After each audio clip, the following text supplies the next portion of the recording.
तरह के काम में भी कभी शरीक होंगी, लेकिन अल्हम्दुलिल्लाह बहुत अच्छा चल रहा है ज़ैनब भी, और इससे जो भी हमारे बच्चे जुड़े हुए हैं बहुत अच्छा लगता है इनके लिए काम करना, इनके लिए आगे बढ़ना, इनके लिए नई चीज़ों को लेकर आना, और कहीं ना कहीं इनको हमदर्दी के साथ, इंसानियत के साथ एक एक्सेप्ट करना कि उन्हें कहीं ना कहीं छोड़ना नहीं है, हमें मुआशरे से अलग नहीं करना है, और इन्हें अपने साथ ही लेके चलना है। जिस तरह से बाकी बच्चों को हम लेके चलते हैं उसी तरह से तरबियत होनी चाहिए, इसी तरह से उनके ऊपर काम और मेहनत होनी चाहिए।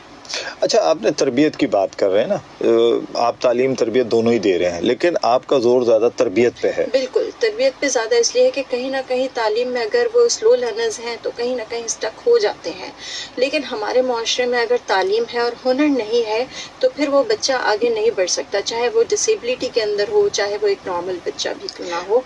तो कोशिश ये होनी चाहिए कि बच्चों के साथ पढ़ाई बेशक वो जितनी भी करे, लेकिन स्किल्स ज़रूर आनी चाहिए। बिल्कुल स्किल्स आनी चाहिए कि अभी बल्कि मैं मैट्रिक के एक बात कर रहा था कि बच्चों को एडमिट कार्ड नहीं मिले, खासकर निजी स्कूलों के हवाले से, तो महविश भी बड़ी तशवीश का इज़हार कर रही थी कि उन बच्चों को क्या फ्यूचर बनेगा। इसी तरीके से जब डिसेबल्ड होते हैं, डेफिनेटली ये मुझे कहना पड़ रहा है, लेकिन मैं इसलिए कह रहा हूँ कि ताकि हम आइडेंटिफाई कर सकें कि ये वो बच्चे हैं कि जो कहीं ना कहीं इनमें कोई ऐसी डिसेबिलिटी होती है कि जिसकी वजह से उनको आप तालीम व तरबियत दे रहे हैं। ठीक है, अच्छा, अब हम वो बच्चा तो तरबियत हासिल कर रहा है जो आपके पास से निकल रहा है। आज मैं चाहूँगा ज़रा सा मैं उस माशरे की बात करूँ कि जब वो निकल कर उस माशरे में जाता, क्या वो माशरा उसके साथ वो रवैया अख्तियार करता है जो करना चाहिए? नहीं, ये बहुत अफसोस की बात है कि इन बच्चों पे इतनी मेहनत की जाती है। सब अपने अपने प्लेटफॉर्म पे इन बच्चों के लिए जो काम कर रहे हैं वो कर रहे हैं, चाहे वो गवर्नमेंट के इदारे हों, प्राइवेट हों।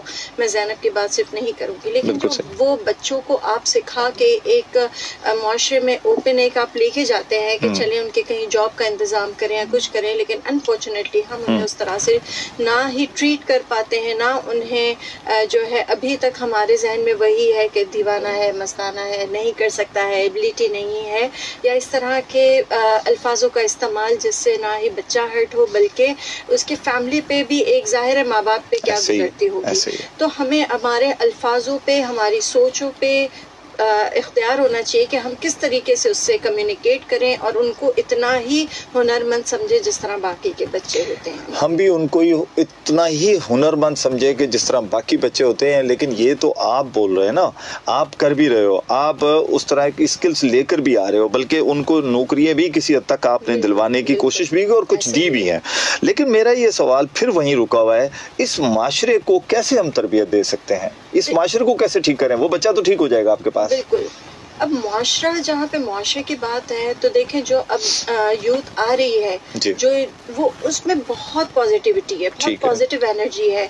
तो मैं समझती हूँ कि जो हमारा माइंड सेट है उसको चेंज करना इतना आसान नहीं है, एक्सेप्टेंस लाना इतना आसान नहीं है। लेकिन अब जो नई जनरेशन आ रही है, हो सकता है कि वो काम करेगी जब, तो उनका एक माइंडसेट डिफरेंट होगा, तो वो इंशाल्लाह इन फ्यूचर, और बहुत हद तक अब इनको इनके राइट्स मिलना शुरू हुए हैं, लेकिन अभी भी जितने भी राइट्स हों, लेकिन एक आम इंसान के लिए फिर भी वो एक डिफरेंटली एबल्ड या स्पेशल ही बच्चा रहेगा।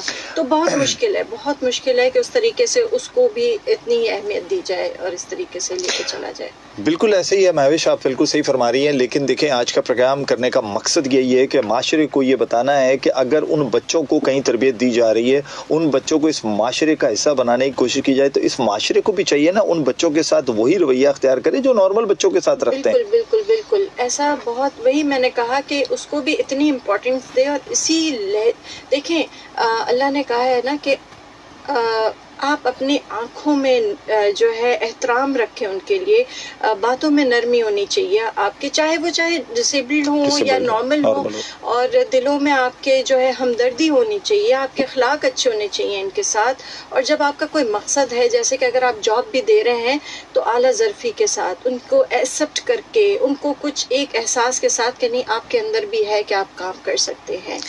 बिल्कुल ऐसा ही है कि जब आप ये सोच लेंगे तो यकीन करें कि आप में भी पॉजिटिविटी आएगी जैसे मैविश में है। और ये पॉजिटिविटी तब आती है कि जब आप देखें ना, किसी भी चीज़ को मल्टीपल किया जाता है ना। मिसाल के तौर पे अगर 1 जमा 1 किया जाए तो 2 बन जाता है, 2 जमा 2 किया जाए तो 4 बन जाता है। तो डेफिनेटली नेकियां भी इसी तरीके से, अगर आप एक ऐसे बच्चे के जिसको माशरे में एक ऐसा मकाम दिया जाए, और इस माशरे की आज मैं बात करूंगा। और आज मैं अभी कॉल लेता हूं क्योंकि मैंने कहा था कि मैं 10 मिनट के बाद कॉल लूंगा, तो अब मैं लेता हूं कॉल, सुनते हैं क्या कहना चाह रहे हैं जी। अस्सलाम वालेकुम। अस्सलाम वालेकुम। वालेकुम अस्सलाम। Appreciate you. थैंक यू, जज़ाकल्लाह। साहब, आपकी तारीफ करने से बेहतर है मैं कहूँ कि आपके पेरेंट्स को मेरा सलाम, जिन्होंने आपकी परवरिश की। तो आप ऐसे मौजूद और ऐसे उस पर बात करते हैं जो जिससे जरूरी होता है। और मैं अपनी प्यारी बहन को शो में खुशामदीद, बखैर रागली और यू मोस्ट वेलकम कहूँगा। बहुत शुक्रिया। तो मुझे ऐसी बच्ची मालूम है जो स्पेशल बच्चों में आती है और उसने न सिर्फ पढ़ाई में अपना सिक्का जमाया है बल्कि वो घरेलू काम काज में भी बहुत बेस्ट है। अच्छा, माशाल्लाह। और हर तरह के गाने बनाती है और भाई और बाप को देखते ही जो है ना वो समझ जाती है कि इन्हें क्या चाहिए, वो ला के दे देते। अच्छा, तो उसका भाई और बाप यही कहता है कि बेटा आपको कैसे पता कि हम ये मांगने वाले हैं? तो वो अपने सिर को उंगली घुमाती है, कहते मेरे दिमाग में आ जाती है। क्या बात है, माशाल्लाह। मैं कहता हूँ अगर लर्निंग करने वाले अच्छे हो, बिल्कुल ऐसा ही है, तो नॉर्मल बच्चों और स्पेशल बच्चों में कोई फर्क नहीं होता है, बिल्कुल बस उनकी लर्निंग अच्छी थी। बिल्कुल ऐसे ही है जी। बहुत अच्छी कॉल थी जी आपने, मोहम्मद खान साहब। आपने बाजी को मैं इतना कहूँगा कि बाजी, अल्लाह रब्बुल इज्जत आपसे वो काम ले जो अल्लाह को खुद पसंद हो, और अल्लाह आपको दोनों जानों की कामयाबी नसीब फरमाए। अल्लाह हाफिज़ जी।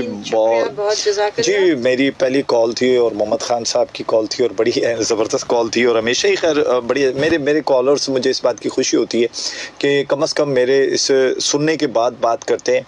और हकीकत बात है कि अगर मैविश भी काम कर रही हैं तो 100% उनको भी पैसे की ज़रूरत नहीं है, लेकिन दुआएँ जहाँ तक काम करती हैं और मैं महसूस करता हूँ कि वो हमेशा हम में मज़ीद पॉजिटिविटी लेकर आती है। एक कॉल और लेते हैं, क्या कहना चाह रहे हैं? अस्सलाम वालेकुम।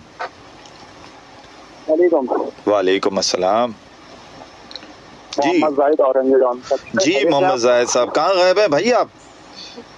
जी ये बस थोड़ा 3 दिनों से मैं कॉल नहीं कर पा रहा, पर डेली आपको सुनता हूँ। चलेगा, माशाल्लाह बहुत जबरदस्त प्रोग्राम है आपका। मेरे भी बिल्कुल सेम जो ना मोहम्मद खान भाई जैसे जज्बात हैं, और मैडम के लिए मैं कॉल किया और दुआएं। बाकी शकील भाई, आपको मैंने कॉल किया था इस वक्त, मैंने आपसे कहा था कि लेडीज कंपार्टमेंट के हवाले से ना, तो आपने माशाल्लाह लिखा भी था कि मैं इसके ऊपर एक प्रॉपर एक प्रोग्राम करूँगा जी। तो मैं बोला भाई को थोड़ी याद करवा दूँ। देखिए, लेडीज कंपार्टमेंट में मेरी देखिए RTA से बात हुई थी ना, जो इसका डिपार्टमेंट है गवर्नमेंट का, तो वो तो कहते हैं कि जी हमारी तरफ से तो ये कि लेडीज़ कंपार्टमेंट में, लेकिन ये इत्तेफाक से रमज़ान से पहले मेरी ये जो ये ट्रांसपोर्ट का जो बने हुए, मुझे उनका बुजुर्ग का नाम नहीं आ रहा, उनका रमज़ान में इंतकाल हुआ, उनसे मेरी एक मुलाकात हुई थी। तो उन्होंने कहा कि जी ऐसा होता नहीं है, हम कोशिश करेंगे। तो इंशाअल्लाह ताला इस पर प्रोग्राम नहीं करेंगे, बल्कि इस पर कोशिश करेंगे इम्प्लीमेंट करवाएं इसको। बहुत शुक्रिया सब कॉल करते रहा करें। Thank you so much, thank you. अच्छा, इसके अलावा फेसबुक पर इस वक्त जी हमें सुन रहे हैं मोहम्मद एहसान। अस्सलाम वालेकुम शकील भाई। वालेकुम सलाम। आपका मेहमान की आवाज़ बहुत कम आ रही है, थोड़ा सा माइक को भी कह लें, और दूसरा आपको थोड़ी सी, क्योंकि खातून खाना है तो डेफिनेटली आवाज़ थोड़ी कम होती है। अच्छा है ना? अच्छा, रेडियो पर आ रही है, ठीक हो गया जी। इसको चेक करवा लेते हैं हमारी टीम से भी। मुश्ताक खाने जी, शकील साहब अस्सलाम वालेकुम। वालेकुम सलाम। I like your show, thank you so much Mohammad Mushtaq Khan. Nazir Khoso साहब है जी सोबतपुर से, बलोचिस्तान से हमारा शो देख रहे हैं, बहुत शुक्रिया जी, आप हमारे शो को देख रहे हैं। आबिद अमीर, अरे अस्सलाम वालेकुम महविश और शकील साहब, मैं जानता था कोई ऐसा मेहमान आए जो सोशल वर्क करता हो। जी बिल्कुल, आगे जी आप सवाल कोई करना चाहें तो बिल्कुल महविश से कर सकते हैं। आपने तरबियत की बात की है तो महविश, तो कुछ उस्ताज़ा से मैं मिला हूँ, वो कहते हैं कि हमें बच्चों से ज़्यादा माँ बाप की तरबियत की करनी है। इसका जवाब थे अब ये सवाल आबिद अमीर ने बड़ा अच्छा किया कि अब पेरेंट्स की तरबियत कैसे करें। ये एक बहुत वाकई में एक अच्छा सवाल है और मैं समझती हूँ कि अगर पेरेंट्स की काउंसलिंग ना की जाए तो वो बच्चे जो है इसी तरह से उस तरीके से नहीं चल पाते हैं। सबसे ज़्यादा मुझे लगता है कि मेरा वक्त जो गुजरता है पेरेंट्स के साथ इसी बात पे गुजरता है कि आप लोगों को खुद को कैसे ठीक रखना है, इन बच्चों के साथ कैसे लेके चलना है। दुश्वारियाँ तो हैं, मुश्किलात तो हैं, मंजिल पे पहुँचना इतना आसान नहीं है, लेकिन उस दुश्वारी में अपने आप को कंपोज करके, अपने आप को ठीक करके और उन बच्चों को अंडरस्टैंड करके कैसे चलना है, तो इस पे हम वक्तन फ़वक्तन काउंसलिंग भी करते हैं, अवेयरनेस के सेशंस भी रखते हैं, प्रोग्राम भी करते हैं। और ये ऐसा नहीं होता कि हम एक बार कर दिया और ख़त्म। वो कुछ टाइम के लिए तो बहुत मोटिवेट भी हो जाते हैं, बहुत उनको एक अच्छा भी लगता है कि हाँ ये करते हैं, इस तरह से एक पॉजिटिव एनर्जी के साथ हम उन्हें भेजते हैं। लेकिन फिर कुछ टाइम के बाद वो पॉजिटिविटी और वो जो एक वो होता है, एक जज्बा होता है, वो आहिस्ता आहिस्ता धीमा होना शुरू हो जाता है। तो जब हमें लगता है कि फिर से वो चीज़ें होने लग गई हैं तो हम दोबारा से सेशंस रखते हैं, उनको दोबारा से मीटिंग कॉल करते हैं और हमारी तरफ से कोशिश होती है कि ज़्यादा से ज़्यादा इनको एक्सप्लेन करें, समझाएं और उनको साथ लेके चलें ऑन बोर्ड। बिल्कुल, उनको साथ लेके चलते हैं जी। कॉल भी लेते हैं साथ साथ। अस्सलाम वालेकुम। अस्सलाम वालेकुम पाकिस्तान, अस्सलाम वालेकुम सिंध पुलिस। वालेकुम अस्सलाम जी, इरफान बल्दिया टाउन। साहब आपको भी सलाम और मेहमान जो हैं उनको भी सलाम पेश करता हूँ, बल्कि मैं इनको सलूट पेश करता हूँ। अच्छा, माशाल्लाह जी, आपको सलूट पेश कर रहा हूँ। और शुक्रिया, जज़ाकल्लाह। और इनके बारे में ये कहूँगा कि इबादत से मिलती है जन्नत और खिदमत से मिलता है रब। क्या बात है, सब माशाल्लाह। और जिसे रब मिल जाए तो उसे सब मिल जाता है। बेशक, क्यों दुआ करें हमें भी मिल ही जाए इंशाल्लाह। हमारी कोशिश तो है कि हम इसी तरह लेके चलते रहें और छोटी छोटी जो कोशिशें हैं उसको अल्लाह कबूल करे। जी बाजी, मैं आपके लिए ये दुआ करता हूँ कि अल्लाह ताला आपसे वो काम ले ले जिससे वो राजी हो जाए। आमीन। बहुत शुक्रिया। अल्लाह ताला आपकी दुनिया और आखिरत को बेहतर करे। हमें चाहिए, हम अगर कुछ नहीं कर सकते लेकिन ऐसी खिदमत करने वालों को ऐसे अल्फाज अदा करें कि उनका हौसला बुलंद हो, जो कर रहा है वो करे, उन्हें और मजीद जज्बा पैदा हो। अगर कुछ नहीं कर सकते तो जो बोल तो ऐसे बोल सकते हैं हम देखना कि जिनसे इनका हौसला बुलंद हो। तो मैंने आज सिर्फ एप्रिशिएट करने के लिए इनको कहा है कि मैं इनको सलूट पेश करूंगा, क्योंकि इस पुरफितन दौर में ऐसे लोग भी मौजूद हैं तो इंसानियत किस तरह खिदमत कर रहे हैं।